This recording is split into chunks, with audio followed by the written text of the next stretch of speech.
আমি যে পলিসিটা মানি প্রথম থেকেই রেস্ট্রিকশন করতে হবে। যে কাউন্সিলর এলাকায় এটা চলবে সেই কাউন্সিলর অ্যারেস্ট হবে। যে নেতা এলাকায় চলবে ডাক্তার দেখেছেন আমি জেলা প্রেসিডেন্টকে অ্যারেস্ট করি।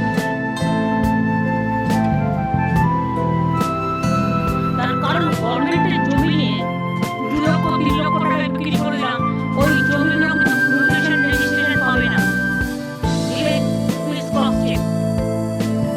এবং আরো কিছু জমি হস্তান্তর হয়েছে সিটি থেকে পুরো লিস্ট নাও গত 7 বছরে কি কি জমি হস্তান্তর হয়েছে, তার মধ্যে কতটা রিয়েলি আইনত কতটা রিয়েলি আইনত নয়। আমাকে মনে কাছে বলছিল কোন একটা পলিটিক্যাল পার্টি একটা কুকুর ভরাট করে 3 তালা বাড়ি করে দিয়েছে। বারবার পুলিশকে কমপ্লেন দেওয়া সত্ত্বেও, আসানসোল কমপ্লেন দেওয়া সত্ত্বেও তারা কিছু করেনি, কারণ বাড়িটা আরএসএস। তুমি যদি তৃণমূলের বাড়ি ভাঙতে পারো তা তুমি তাহলে আরএসএস এর বাড়ি কেন ভাঙবে না? আর পুকুর ভরাট করে করেছে, ল্যান্ড রেকর্ডে কি আছে দেখে নাও। ল্যান্ড রেকর্ডে যদি পুকুর থাকে, ল্যান্ড রেকর্ডে যদি জলাশয় জমি থাকে, তাহলে সেই পুকুর ভরাট করলো কি করে? কি করে করলো? বিক্রম বর্ধন আমি প্রায় শুনতে পাই এই দখল করতে আছে, এই দখল করতে আছে। এটা কি মানে ইয়ে হয়ে গেছে নি, ছেলের হাতে মোয়া হয়ে গেছে নাকি? আর আমি একা বকবক করবো? প্রত্যেকটা পুলিশকে রাজীব যখন সিপি ছিল তখন একটা ভিডিও আমরা করেছিলাম যে এর বাইরে আর বাড়বে না। আমি বলছি যেখানে সত্যি ওরা বসতে পানি ফাঁকা জায়গা আছে, ইরিগেশনের ক্যানেলের উপরে নয়, তাতে কিন্তু জলটা ক্লিয়ার হচ্ছে না। তাদের দরকার শিফট করতে হবে বুঝিয়ে বাজিয়ে, মারপিট করে নয়, বুলডোজার দিয়ে নয়। তাদের কাছে গিয়ে বোঝাতে হবে দেখুন দাদা এটা করলে ফ্লাড হয়ে যাবে, বন্যা হয়ে যাবে, আপনি একটা অল্টারনেটিভ জায়গাটাকে দেখে দিন না। ওয়েবেলের সামনে আর এনকেডির সামনে আর রাজারহাটে এত বিউটিফিকেশন করে দিলাম, লক্ষ লক্ষ লোক আসছে।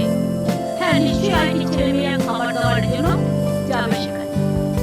একটা অন্যজন করে দিন রাস্তা একদম অপোজিটে কেন? Is it looking good? না এটা গুড দেখাচ্ছি না, এটা অত্যন্ত খারাপ দেখাচ্ছে। অফিস পাড়ায় দরকার মা ক্যান্টিন করে দিন না, মা ক্যান্টিন সেন্টারে বিক্রি করবে চলে যাবে, বাদ বাকি লোকেদের যেটা খাবার ইচ্ছে তাদের জন্য একটু দূরে পরিষ্কার জল করবে, নিজেকে সার্ভে করতে হবে, চোখ দিয়ে দেখতে হবে। পুলিশ আরবান ডিপার্টমেন্টের সেক্রেটারি বিগত 4 মাস কাজ করতে করতে অনেক বড় সংবাদ ধরে গেছে। ইলেকশন কমিশনে গেলে তখন তো মনে পড়ে ইলেকশন কমিশনে তাদের সব রাজ্য বলে কিছু নেই, বিক্রি মাত্রই হয়ে যায়। পরিষ্কার আমি দায়িত্ব দিচ্ছি এবং আরবান সেক্রেটারি, মিউনিসিপ্যালিটি সেক্রেটারি, দরকার হলে আরবান ডিপার্টমেন্ট প্রত্যেকটা জেলা ভিজিট করবে, করে জোন ঠিক করবে এবং এটা ইমিডিয়েট একটা সিস্টেমও আমরা করব, সিস্টেমের মধ্যে আমরা ফেলব। এখন যারা ইরানি চিড়িয়াখানার পাশে বসছিল তারা ফুটপাথটা দখল করে নিয়েছে, প্লাস রাস্তার মধ্যে বসছে। এতে কি হয় প্রবলেমটা আমি বলছি, গাড়ি চলাচল করতে পারছে না, অ্যাক্সিডেন্ট হয়ে যায়, যার জন্য ফুটবল ব্রিজ করে দেওয়া হয়েছে।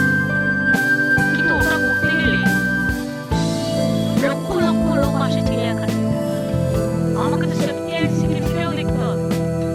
সবাই যে জেনুইন লোক আপনি কি করে জানলেন? এই ধরনের কিছু জায়গায় বাংলাদেশের একটা লিপি কিভাবে তাকে নিয়ে এসে খুব বড় প্ল্যান করে হঠাৎ করে গুলি চালিয়ে নিয়ে চলে গেল। পুলিশও আমি চেঞ্জ করতে পারছি না, কারণ বছরে প্রতিদিনই প্রায় ইলেকশন, সিস্টেমটাকে ব্রেক করে দিচ্ছে। আর সরকার জমি দখল করে বাড়ি করছে, যখনই আমরা টেক ওভার করছি চলে যাচ্ছে কোর্টে, একটা অর্ডার নিয়ে চলে আসছে, আর আমাদের পুরো প্ল্যানিংটাই নষ্ট হয়ে যাচ্ছে। কোর্টকে বোঝাতে হবে ভালো করে। আমার মনে হয় এক্ষেত্রে আমরা ব্যর্থ বোঝাতে। মনে আমি বলবো এ ব্যাপারে একটা দরকার সিটির সাথে একটা মিটিং করতে হবে, সেখানে বার কাউন্সিল, বার অ্যাসোসিয়েশনকে ইনভলভ করে, চন্দ্রিমাকে, ববিকে, অরূপকে ইনভলভ করে কাজটা করতে হবে এবং সাথে মেয়র, ডেপুটি মেয়র দুজনেই যাবে।